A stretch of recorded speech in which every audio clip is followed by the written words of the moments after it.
Olá, olá, salve, salve pessoal, tudo bem? Sejam todos muito bem-vindos, saudações acadêmicas. Eu sou Gustavo Manso e no vídeo de agora, no vídeo de hoje, nós vamos falar sobre princípios do direito do consumidor, princípios norteadores da Lei 8.078/90, que é o Código de Defesa do Consumidor, dando continuidade ao nosso estudo sobre direitos do consumidor, né? Agora, paralelamente ao vídeo de direitos do consumidor, também estou gravando aí direito das obrigações, né? Mas nada impede aí que eu faça também alguns vídeos sobre direitos reais, imobiliário, dê continuidade aí aos temas que já foram propostos anteriormente e tudo mais. À medida que for surgindo coisa nova, a gente vai batendo um papinho. Então, dando continuidade, vamos falar hoje sobre os princípios que norteiam a Lei 8.078/90, que é o Código de Defesa do Consumidor. Aí nós já falamos aí, já fiz a parte de introdução do Código de Defesa do Consumidor, né? Depois nós vamos falar sobre conceito de consumidor, conceito de fornecedor, conceito de produto ou bem de consumo. Aí eu vou fazer a distinção entre bem durável e não durável, mas isso aí um pouquinho mais adiante, ok? E vamos hoje falar sobre os princípios que norteiam a Lei 8.078/90. Vou abordar aí de uma forma bem simples, bem tranquilinha, bem rápida, bem sucinta, para memorizar, tá bom? Bem tranquila mesmo. E vamos ver se a gente consegue fazer aí um bom bate-papo, beleza? Bom, vamos lá. Para a gente começar, é sempre bom frisar o que são os princípios, na verdade, né? Princípio é uma fonte material do direito. Nós temos a lei, né? A gente vai fazer uma recordação aqui, IED. Olha lá, hein? Quem já está formado, ó, vamos fazer uma viagem no tempo, como naquele programa lá da tarde, né? Direto do túnel do tempo. Então, vamos lá. Princípios. O que são princípios? Nós temos as fontes formais, né? Formais, próprias, puras, diretas e imediatas, que é a lei e o costume, e as fontes impróprias, impuras, indiretas, mediatas, que é a lei, que é a doutrina, a jurisprudência, a analogia e os princípios. Ok? O princípio, na verdade, é uma fonte imaterial, uma fonte espiritual, uma fonte ideológica, uma fonte filosófica do direito. Ou seja, quando o legislador vai criar a lei, ele se baseia numa fonte maior, né, para poder criar aquele instrumento jurídico a ser seguido por todos. Beleza? Então vamos lá. Antes de tudo e mais nada, vamos começar pelas fontes constitucionais que norteiam a Lei 8.078/90. Ou seja, fontes constitucionais, evidentemente, nós estamos falando aí das fontes, né, da Constituição da República Federativa do Brasil, Constituição de 88. Beleza? Então nós temos como primeira fonte, né, primeiro princípio que norteia a Lei 8.078/90, que é o Código de Defesa do Consumidor, nós temos aí o princípio da soberania constitucional. E o que diz o princípio da soberania constitucional? O princípio da soberania constitucional diz que a Lei 8.078/90, né, ela está subordinada à Constituição. Ou seja, a Constituição ela é soberana. Não há um instrumento jurídico que seja, né, contrário aos dispositivos inscritos, né, contidos dentro da nossa Constituição. Ok? Depois nós temos, evidentemente, o princípio, um dos princípios mais importantes da Constituição brasileira, da Constituição Federal, de 88, né? E esse princípio, evidentemente, ele norteia de um modo muito direto, muito forte, a Lei 8.078/90, que é o princípio da dignidade da pessoa humana. Então, o princípio da dignidade da pessoa humana, né, ele visa resguardar, né, a dignidade da pessoa humana. Evidentemente, a pessoa humana materializada na lei é o consumidor, não é? Não impede também que o fornecedor, sendo ele pessoa física ou jurídica, também possa ser protegido. Claro, a relação de consumo, na verdade, ela protege a ambos. O consumidor, em especial, ele é mais protegido porque ele é vulnerável. Nós vamos falar sobre o princípio, ok? Inclusive, futuramente, eu vou fazer um vídeo falando sobre a diferença entre vulnerabilidade e hipossuficiência. Mas o princípio da dignidade da pessoa humana, né, ele preconiza que a pessoa humana ela deve ser resguardada de todo e qualquer risco, inclusive na relação de consumo. Então, adaptando esse princípio para a Lei 8.078/90, para o Código de Defesa do Consumidor, o princípio da dignidade da pessoa humana visa resguardar a pessoa, normalmente a pessoa do consumidor, de todo e qualquer risco na natureza da relação de consumo, ok? Depois nós temos o princípio da precaução. Bom, o princípio da precaução já é o nosso primeiro princípio relativamente interno da Lei 8.078/90. O que significa o princípio da precaução? A lei ela visa sempre precaver, sempre proteger, sempre se antecipar a proteção ao consumidor. Na prática, como isso poderia funcionar, né? Como é que a lei poderia se precaver? Por exemplo, a propaganda enganosa, a propaganda abusiva. Né? Então, antes que o consumidor seja levado a erro, né, existem mecanismos de defesa do consumidor que protegem o mesmo para que não haja riscos na futura relação de consumo, uma vez que está só ainda na fase da publicidade. Eu pretendo, inclusive, também gravar um vídeo falando sobre publicidade na relação de consumo e a diferença, evidentemente, entre propaganda abusiva e propaganda enganosa, ok? São coisas distintas. Mas quando a gente fala em princípio da precaução, o nome já diz, precaução, precaver. Então o Código de Defesa do Consumidor está sempre prevendo, sempre se antecipando a um risco iminente que pode ocorrer na relação de consumo, considerando o fato que o consumidor ele é vulnerável, ok? E aí, partindo do princípio da precaução, nós temos o princípio da proteção. Né? Então a precaução vem primeiro e, paralelamente à precaução, nós temos a proteção.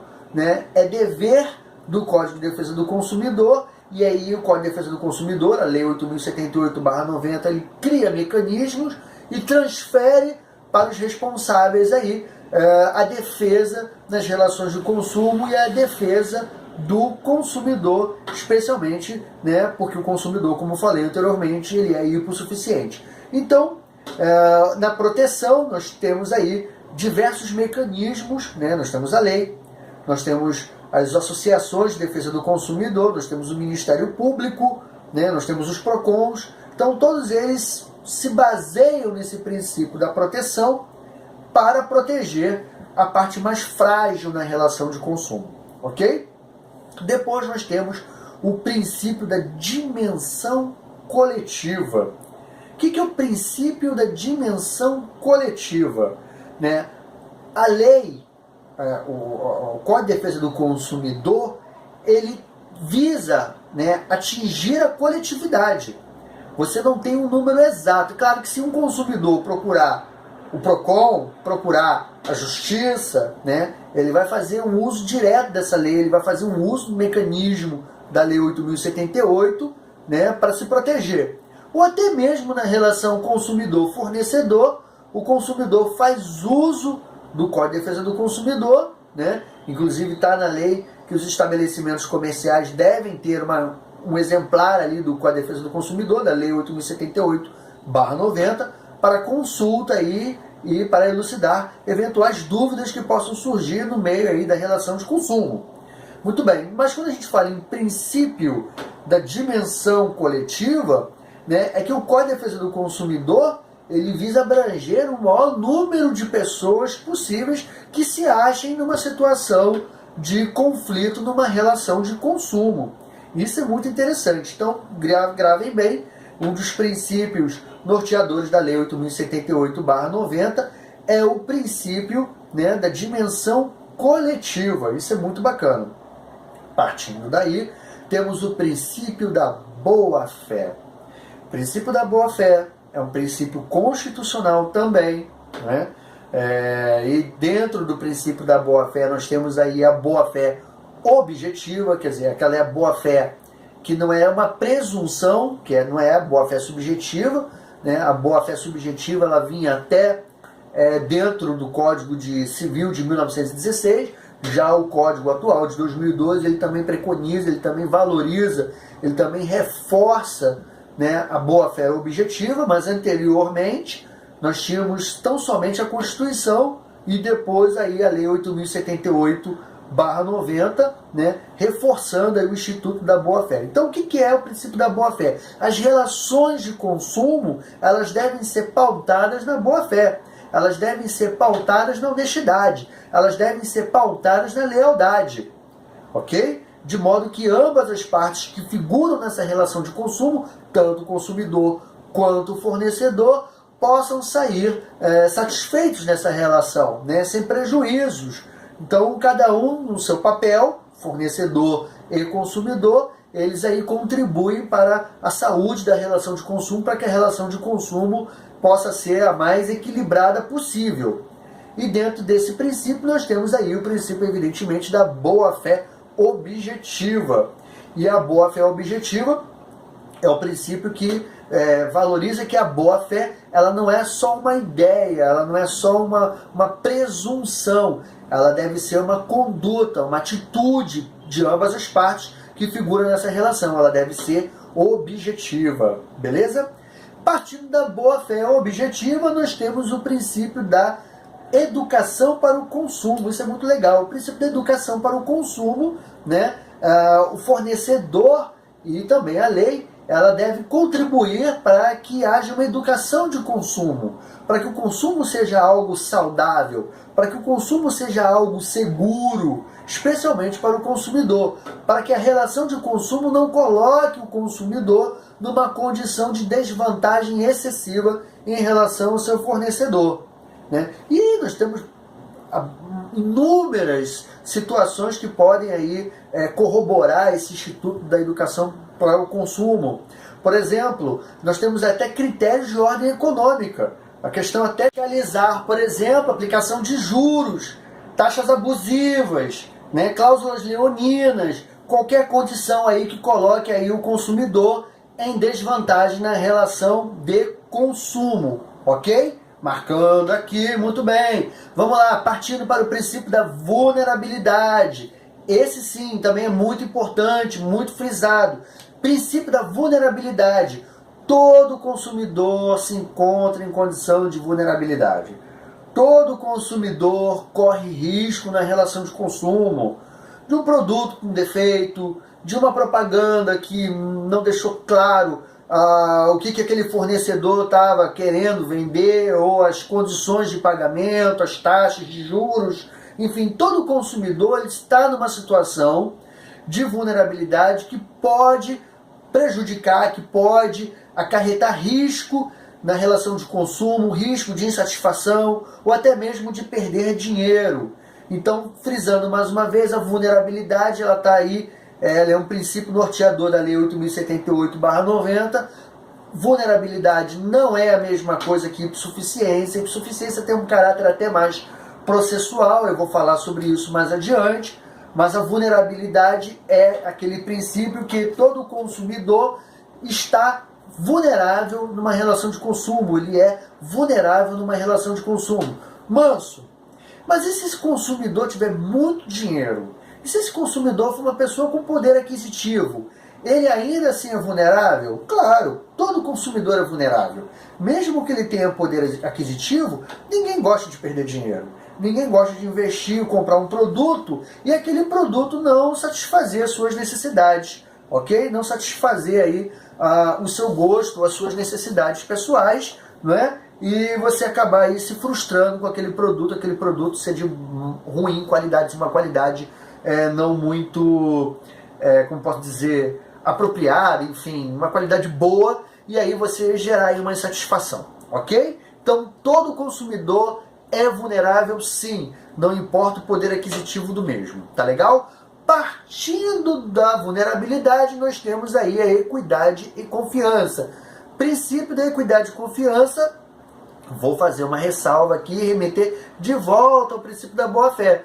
Do princípio da boa-fé, é um princípio constitucional, um princípio também do Código Civil Brasileiro, mas também vem elencado aí no Código de Defesa do Consumidor. Toda relação de consumo ela deve ser pautada em equidade, ou seja, em equilíbrio, né, em estabilidade e confiança entre as partes. Não havendo confiança entre as partes, evidentemente, não há uma boa relação de consumo, uma relação de consumo saudável, ok? Ninguém compra um produto de uma marca que você não confia. Então, não havendo equidade, não havendo confiança, você sentindo que você está numa questão de desvantagem, numa relação não muito vantajosa, né, e aí pode ser contratual ou até mesmo um serviço, você aí já viola aí o princípio da equidade, da confiança, ok? Não menos importante, temos aí o princípio da informação. Esse princípio é muito importante. Alguns até confundem, né? Princípio da informação e da transparência. São princípios distintos, mas são relacionados entre si. Princípio da informação diz que todo fornecedor deve passar todas as informações, deve haver informações para o seu consumidor. O consumidor tem direito a todas as informações possíveis sobre o produto que irá adquirir. Todas as informações possíveis também sobre os serviços que irá contratar, ok? Então é um princípio norteador aí do Código de Defesa do Consumidor, ou seja, da Lei 8.078/90. E aí, por fim, não menos importante, temos o princípio da transparência. O princípio da transparência, ele vem, evidentemente, corroborar, né, explicar, ele vem reforçar o princípio da informação, dizendo que toda informação ela tem que ser clara, tem que ser objetiva, tem que ser direta, ela tem que ser simples e acessível para o consumidor, especialmente o consumidor que tem baixo poder aquisitivo ou pouca instrução. Então todas essas informações, toda informação de produto, né, ela deve ser mais acessível, ela deve ser mais clara possível, ela deve ser mais simples de ser interpretada, especialmente para aquele consumidor mais humilde, aquele consumidor, né, que não teve tantas oportunidades, com menos poder aquisitivo ou menos instrução. Então ele tem que também ter os direitos dele resguardados, e aí as informações contidas no princípio anterior, né, devem ser trazidas de forma mais tranquila, mais clara para que ele possa ter uma boa relação de consumo, ok? Então, só para a gente recapitular rapidinho, princípios norteadores da Lei 8.078/90 do Código de Defesa do Consumidor. Princípio da soberania constitucional, depois, princípio da dignidade da pessoa humana. E aí nós temos princípio da precaução, princípio importantíssimo, partindo da precaução, princípio da proteção. Um visa precaver, o outro proteger. Depois, princípio da dimensão coletiva, abrange a todos. Né? O Código de Defesa do Consumidor deve abranger o maior número de pessoas possíveis que se achem na relação de consumo. E aí, partindo daí, princípio da boa-fé. E aí, dentro do princípio da boa-fé é objetiva. A boa-fé não precisa ser, aliás, não deve ser apenas uma presunção. A boa-fé deve ser realmente um ato, um fato, uma coisa concreta. Partindo daí, nós temos o princípio da educação para o consumo. Então, a educação do consumo visa aí esclarecer, elucidar toda e qualquer dúvida para que o consumo seja um consumo consciente, saudável, que não coloque o consumidor numa situação de risco. E isso diz respeito a tudo. Cláusulas contratuais, taxas de juros, cláusulas abusivas, enfim, a fiscalização mesmo para que o consumidor seja educado para consumir de forma consciente. Depois nós temos da vulnerabilidade, diferente da hipossuficiência. Princípio da informação, né?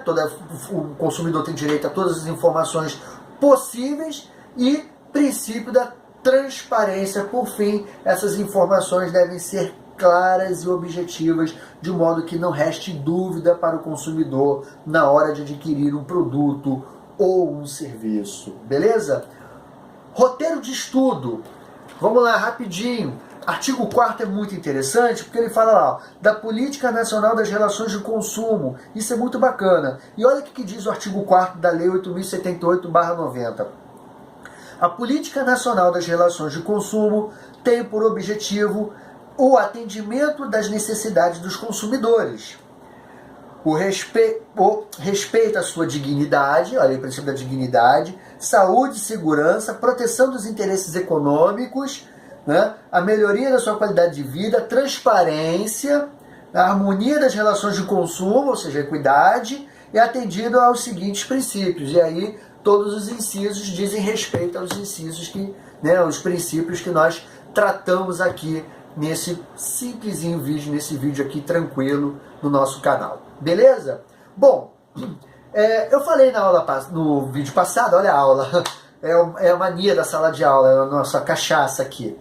Eu falei no vídeo passado, né, que no futuro também vou fazer um vídeo falando da minha biblioteca de direito do consumidor, mas só para antecipar, os próximos vídeos, né, aliás, todos esses vídeos de direito do consumidor terão como referência doutrinária, primeiro, o Daniel Amorim e o Flávio Tartucci, muito bom, meu tá novinho inclusive, tá ok? Daniel Amorim e Flávio Tartucci, Sérgio Cavalieri Filho, o clássico, esse livro aqui é extraordinário, depois eu vou gravar um vídeo só falando sobre esses livros, ok? O Risato Nunes, muito bom também, beleza? De curso de Direito do Consumidor, e o Bruno Miragem, tá bom? Aliás, tem mais um aqui, não poderia deixar de falar dele, aliás, dela, né? Olha aqui, para a parte contratual, tá aqui, né? Cláudia de Lima Marques, ok? Cláudia Lima Marques, também vou usar ele aqui para gravar os nossos vídeos aqui de Direito do Consumidor, ok? Nosso bate-papo aí de toda semana sobre direito do consumidor, e também estou publicando aí os vídeos sobre direito das obrigações. Beleza, pessoal? Tranquilo? Espero que vocês tenham gostado todos, eu também adorei. Espero que tenha ficado bom, espero que tenha tirado as dúvidas de vocês, ou pelo menos recordado esses princípios muito importantes. Daqui a pouquinho nós vamos entrar a fundo e vamos debater artigo por artigo. Vamos falar do artigo 4º, artigo 6º, vamos tratar aí de garantias, falar de bem durável, bem não durável. Vou explicar de uma forma bem tranquila, tá bom? Espero que todos tenham gostado. Quem gostou, dá aquele likezinho legal, se inscreve no canal, aperta o sininho lá para receber as notificações. Vou ficando por aqui, sou Gustavo Manso e até o próximo vídeo, se Deus quiser. Um grande abraço para todos, saudações acadêmicas e até a próxima. Tchau, tchau.